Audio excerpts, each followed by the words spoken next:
Welcome to Cheat Sheet Tale, where secrets slip, lies unravel, and the truth always has a twist. Real stories, raw confessions, and shocking betrayals. Drop a comment if you've ever caught a red flag too late. Now let's get into today's tale. I'm all set for life marrying into wealth while you continue to struggle in your modest existence.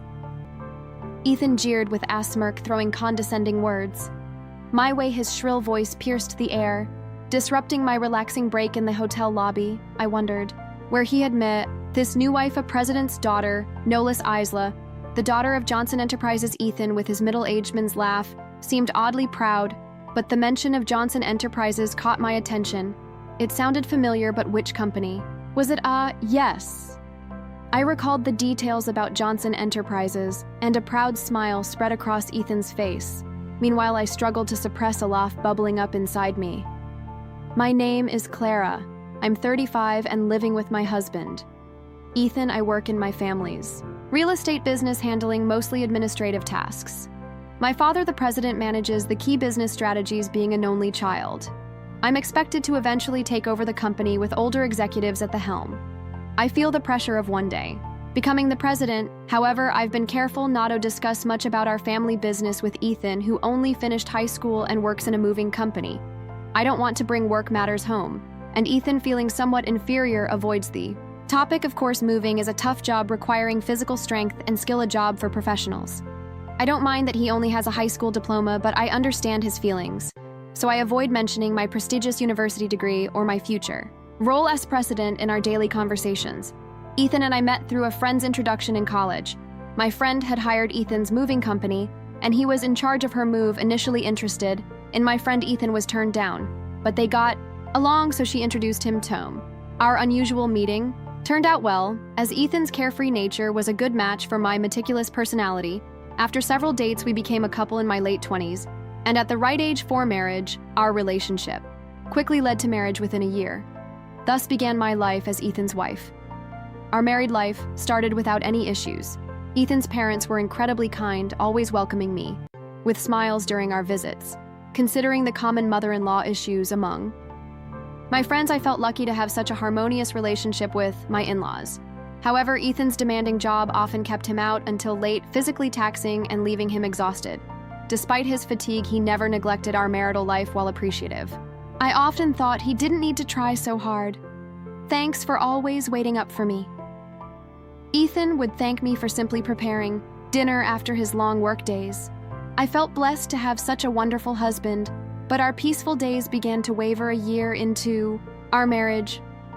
Hey, why can't we have kids? One night, as we got into bed, Ethan casually brought up the subject. His tone slightly irritated. It took me by surprise. I had thought about having children too, and although we weren't actively trying given our regular marital life, I believed it would happen in time. It's just bad timing. We've only been married a year, so it's not something to worry about yet. I reassured him I definitely wanted children, but knew that rushing wouldn't help to reassure Ethan. Deliberately adopted our lax tone and said, "It's still okay, huh? Don't you know for couples not using contraception, there's about an 80% chance of conceiving within a year?" Ethan, more forceful than usual, even quoted percentages. 80% within a year. Not well versed in pregnancy statistics, that number seemed incredibly high to me. Really, if you're that eager for kids, should we get tested together? I thought it best to identify and address any clear issues. I proposed that both of us undergo fertility tests. But Ethan's response caught me off guard. What are you talking about? Are you implying it's my fault? Infertility issues are usually the woman's fault. There's no point in getting tested. Ethan's contemptuous tone of first for him stunned me. I hadn't accused him of being the cause. I simply suggested testing since we didn't know where the issue lay. Yet, however, Ethan jumped to the conclusion that I was blaming him and added, "It's definitely the woman's fault." As if to say I was the problem. I wanted to say more, but I was shaking, barely able to reply. Of course, I managed to say, "So, just you get tested. I'm too busy with work. I have a job too. You're just a placeholder office lady, right? Just coasting along in a company. Thanks to your dad's connections, I never just coast at my company. Sure, I do a lot of administrative work now, but I'm also learning management skills from me father. For when I take over the company, I'm constantly trying to prove myself, and it's tough dealing with the higher-ups, but just doesn't understand my struggles that night.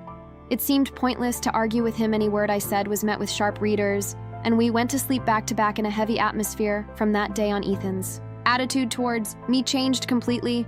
I'm home, what, dinner's not ready yet, what time do you think it is, can't have kids, can't do housework, what a useless wife.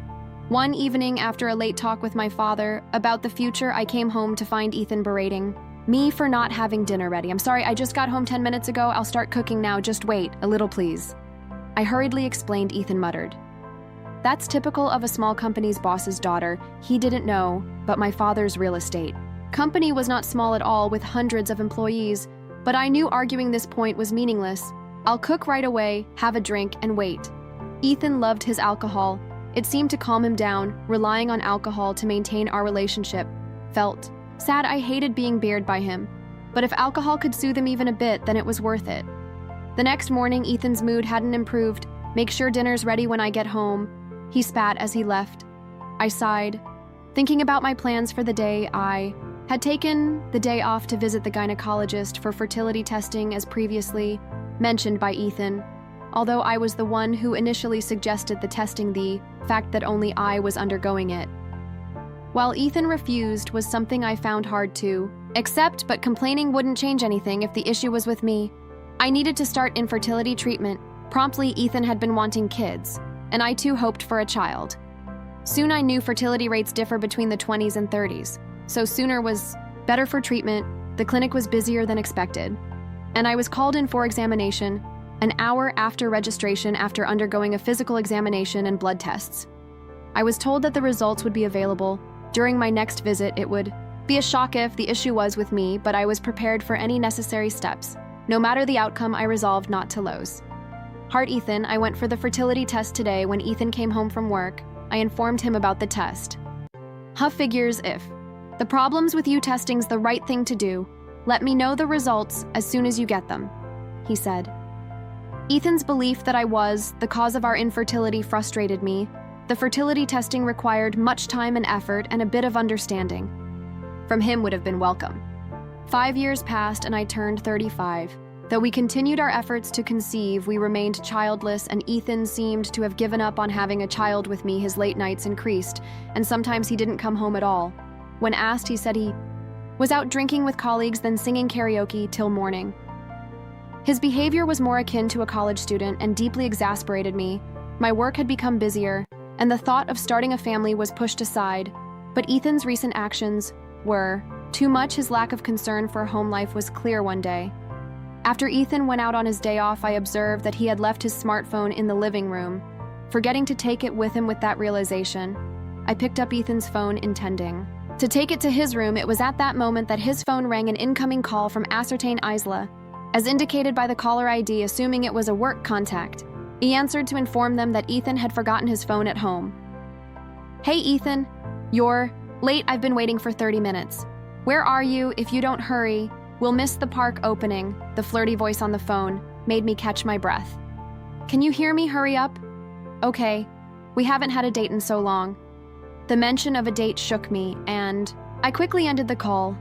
My heart wouldn't stop racing. Who was this woman? She mentioned a date, so she likely wasn't a colleague. He's cheating on me, holding undeniable proof of Ethan's infidelity. I clenched his phone tightly. Isla had said it was a long-awaited date, indicating a long-term affair. I trembled with indescribable anger while I was struggling with infertility. Ethan was carelessly cheating on me. His recent distance now made sense. He no longer needed me. Unforgivable, determined to make Ethan pay. Started collecting evidence of his infidelity. It wasn't hard to gather proof. First, I easily unlocked his smartphone using his birth date. The call history was filled with Isla's name. When I opened the messaging app, I found numerous messages between Ethan and Isla filled with embarrassingly affectionate words that made me feel nauseated. I took photos of these pieces of evidence with my phone. After placing Ethan's phone back in his room, I spent the day as if nothing had happened. After a month of a strange marriage, my father, the company president, summoned me to his office. I have something important to discuss with you, he said gravely. Shocked by his words, I couldn't believe what I heard. Is that true? I asked. Yes, so I'm counting on you. Disturbed, I returned to my office, barely concentrating on work that evening. Ethan suggested was separate, having found evidence of his affair I had been contemplating when sobering up divorce, but him initiating it. saved me the hassle. Yes. Let's divorce, really, because I had readily accepted the divorce. Ethan seemed surprised, perhaps. He was happy about being able to be with his mistress, a woman named Isla. His face was filled with an unmistakable joy that I found irritating despite my irritation with Ethan's expression. I signed the divorce papers he offered. I can file these tomorrow. I'll be leaving this house. Okay. Are you sure about them, mortgage? I anticipated he would want me to leave, so I casually asked, "Oh, yes, I'm fine." Ethan's job was demanding but nothing hang. I doubted he could handle their mortgage alone, but since he initiated the divorce and was the one cheating, I felt no obligation to help. I packed and left the house 3 days later, moving back to my parents' house nearby. My parents initially seemed concerned when I told them about my divorce, but when I explained that Ethan had cheated on me, they became furious. They repeatedly reassured me that it was the right decision to part ways with such a man. I threw myself into work trying to forget about Ethan. Before I realized it, a year had flown by. I was so engrossed in my work that I lost sight of everything else. It was astonishing. One day, while relaxing in the living room, my dad approached me. "Why don't you take a break and go on a trip? It's going to get busy starting next month." Guess he thought I'd been working too hard and needed a distraction indeed. I had been overwhelmed with various things lately and felt mentally exhausted. Thinking a little trip wouldn't hurt, I took up Dad's suggestion and decided to travel to the Northeast. It was my first solo trip, and I was both nervous and excited. The air in the Northeast was crisp and seemed to cleanse my weary soul. Interacting with the locals who helped me navigate and chatting with the owner of a bar, I found everyone to be incredibly kind, which gradually healed my spirit. I had booked a hotel in Seattle, the most famous and largest around here, thinking, why not enjoy the trip to the fullest? After checking in, I relaxed in the lobby with a welcome drink. The fatigue from the journey seemed to melt away, feeling utterly comfortable. Jokingly considering moving to Seattle, a familiar voice called out, Hey, what are you doing here?" I spun around, startled by the unmistakable voice of my ex-husband Ethan entering the lobby with 2 large suitcases and a young woman in her early 20s. She had flawless skin, bold makeup, and striking red nails, despite the chilly Northeast weather, wearing a short skirt with bare legs. I stared at Ethan and the woman in disbelief, unable to contain my curiosity. "Why are you here, and who is she?" I blurted out, even though I wasn't sure if I wanted to know. "Oh, let me introduce you. This is Isla, my new wife. We're on our honeymoon." "Guess what? She's a wealthy businessman's daughter," Ethan exclaimed, appearing genuinely happy and volunteering information I hadn't asked for. However, the name Isla struck a chord, the same name as the person on the phone. Disgusted that he was with such a young girl, I felt a surge of discomfort. "You're on a solo trip here? That's pathetic." Ethan sneered. Despite being the one who cheated and initiated our divorce, Isla too was looking at me with narrowed eyes, her tone carrying amusement. "Hey, Ethan, is this your ex-wife? She looks old. Hurry up with the check-in," irritated by her catty tone. I glared at Isla. Ethan nonchalantly wrapped an arm around her waist, responding, "Yeah, I'm set for life, marrying into money. You can keep struggling in your poor life." Ethan's high-pitched voice echoed through the hotel lobby, disrupting the elegant atmosphere I was enjoying, and leaving me feeling upset. His mention of marrying a businessman's daughter made me wonder where he had met someone like that. "Yeah, Isla is the daughter of Johnson Enterprises," Ethan proudly stated, his middle-aged laugh seeming childishly proud to me. I pondered, feeling that Johnson Enterprises sounded familiar. After a moment, I recalled it. "All right, that company." Ethan's face lit up with pride. "Impressive." He explained. However, I was secretly holding back laughter inside. "Come on, you know this company. Her family's loaded, and they even paid off the mortgage on that house. Quickly, thanks for divorcing me." So easily. Clara, his tone was dripping with sarcasm, but it didn't bother me at all. "Yeah, I know them. They're in the biggest building downtown, right? I've seen it. And even been there," I replied calmly. "Oh, you've been there?" Ethan seemed surprised. "It's quick. Then her family owns a huge company, so they're loaded. Breaking up with you was the right choice." Ethan smirked nastily, but I simply nodded, still calm. "That building, it's part of our real estate holdings," I mentioned casually, as if I just remembered. Ethan and Isla both asked in unison, "What do you mean by our real estate?" That building is rented by my father for his most prestigious office. I don't know if your company is involved in real estate, but it's not a shabby building. I explained, calmly. Both seemed skeptical of my words. I hesitated for a moment, but there was no turning back now. Telling Ethan about my company wasn't my concern anymore. Yes, I know how grand it is. I was there when my father bought that building. It was about $200 million, I think. But recently Dad was complaining about a tenant not paying their rent. Turns out it was your company. In fact, my father is a real estate magnate with assets worth $2 billion. The building Johnson Enterprises is one of them. The tenants of the building change regularly, but currently it's Johnson Enterprises. For the past few months, they hadn't paid their rent, and that's what was troubling my father. Rent not paid. Isla looked shocked, but then she burst out laughing. That can't be true. Our company's doing great. We can surely pay the rent. I'm not falling for such a lame lie to drive a wedge between Ethan and me.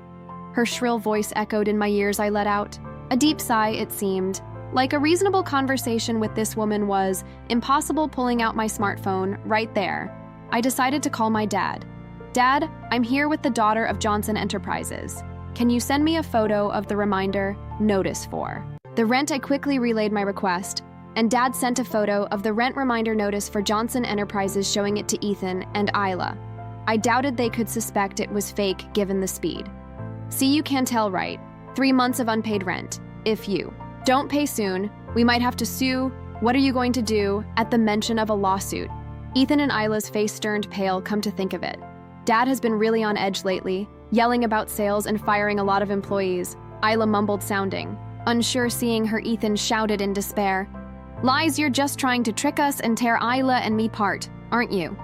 You're still that kind of person trying to get back at me for remarrying. Your tactics are dirty. Startled by Ethan's loud voice, I took a step back. Hearing Ethan's accusations of dirty tactics, memories of all the heartless words he had hurled at me during our marriage flooded back. Determined to confront Ethan, who was now gloating about marrying Isla, a wealthy businessman's daughter, I prepared myself to tell him the truth. What are you even saying? Do you really think I still have feelings for you? How foolish. I've long been fed up with a man like you. In fact, I've been feeling sorry for Isla, who got caught up with you. Did you marry her just for her money? You married me for shallow reasons too, like wanting to get married quickly or wanting kids. And who was it that left me when he found out we couldn't have kids? Who insulted me, calling me useless for being infertile? You're to blame for all of it. Yet you think I still like you. You must be out of your mind. I unleashed my pent-up frustrations on Ethan, feeling a wave of relief. Ethan, on the other hand, seemed infuriated, trembling with anger. You're just an arrogant old hag. You probably can't even get married or have kids anymore. Isla and I were planning to have fun making a baby after this trip, and now you're accusing Johnson Enterprises of not paying rent. Panicked upon realizing the poor performance of Johnson Enterprises, Ethan was desperate to blame all his misfortunes on me. Deciding to deliver the final blow, I calmly said, Oh, I didn't mention it, but I'm 4 months pregnant. I'm in the stable phase of my pregnancy. And so Dad suggested I take this trip to relax. Of course, I have my doctor's permission, that's right. After divorcing Ethan, I had found a new love, my boss at work, and a subordinate of my father. He supported me mentally when I was struggling, encouraged me at work, and fully supported me. I found out I was pregnant with his child just 3 months. Ago knowing about the baby, I immediately married him. It was a quick marriage, but the company celebrated it grandly. My pregnancy was going smoothly, and encouraged by my father and husband, I embarked on this trip. And just before breaking up with Ethan, my father had told me he was retiring as CEO next month. He decided to retire after being diagnosed with diabetes and thinking it was time to step down. Therefore, I would inherit my father's assets. This made it easier for me to accept the divorce from Ethan even without Ethan. I knew I could live a full life. The word pregnant slipped effortlessly from my lips, leaving Ethan's shouting, What, you're pregnant? Sour. You using birth control when we were married? What's going on? Ethan stomped his feet in complete confusion. Birth control? I never did that. Remember, I told you I had infertility tests at the clinic and they found no issues. So the problem was with you. Too bad. Ours. As I bluntly told this to Ethan, his face twisted visibly. The problem was with Mitos. That mean Isla and I can't have kids. Why did I divorce you and marry Isla? Ethan muttered to himself, shoulders slumped in defeat. What do you mean why I felt betrayed? Knowing he was infertile, Isla snapped, angry at Ethan's selfish reasoning, realizing I couldn't bother with them anymore. I said my final words. That's why from now on, please don't involve yourself with me and Isla regarding the rent for Johnson. Our enterprises, I won't back down until it's fully paid if you plan to continue renting that building. Please pay the overdue rent soon. Otherwise, we'll have to take legal action. I have nothing more to save you too. So goodbye. I left Ethan and Isla arguing and confidently walked back to my hotel room. After returning from my trip, my husband greeted me with a smile, saying, "Welcome back. Sorry, I couldn't help around the house. Was everything okay?" Of course it was fine. I'm glad you got to relax, Clara. Thank you. My husband smiled warmly at me, and I felt a great sense of relief since marrying my current husband. I've been reassured every day completely. Forgetting about Ethan, since that trip, I haven't met Ethan. The following is what I heard through my father's contacts. After that incident, Ethan and Isla's fights became incessant, despite thinking he was marrying into wealth. Ethan discovered Johnson Enterprises was in deep debt. Coincidentally, news was all over TV about a Johnson Enterprises employee embezzling millions of dollars from clients. Isla's father knew about the fraud, but tried to cover it up for the company's reputation. However, once the scandal became public, Johnson Enterprises stock plummeted, having lost its credibility. The company saw a mass exodus of employees in such a state they couldn't possibly pay the rent. So my father was taking legal action against Johnson Enterprises. The future of the company looked bleak. Entirely Johnson Enterprises' fault.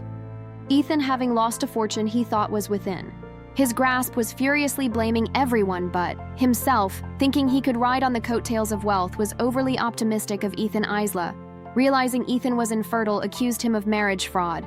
Furthermore, after our hotel encounter, I had a lawyer demand compensation from Ethan for his infidelity, leaving both him and Isla in debt. Heard that Ethan and Isla ended up arguing every time they saw each other, and they finally got divorced recently. Then, unbelievably, Ethan called me after divorcing Isla. "Clara, please marry me. Again, I have debts other than the alimony. Isla made me buy everything she wanted, and then left without paying a dime.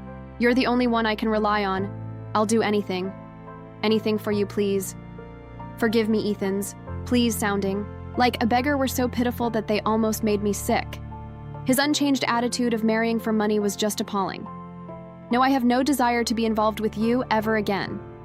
I'm going to be happy with my husband and our child, so please don't contact me again. Goodbye," I said calmly, and then immediately set his phone number to be blocked. That should stop any more absurd calls from Ethan. Having lost his wife and money, Ethan will likely live a lonely life.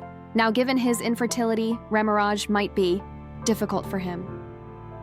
Moreover, it's hard to imagine someone falling for a person like Ethan who mocks others so readily. All I could think was that he should at least try to repay his debts. I thought about it as if it were someone else's problem. As for me, I'm looking forward to my life with my husband and our soon-to-arrive baby. Both my work and personal life are more fulfilling than ever, and I'm savoring this unparalleled happiness.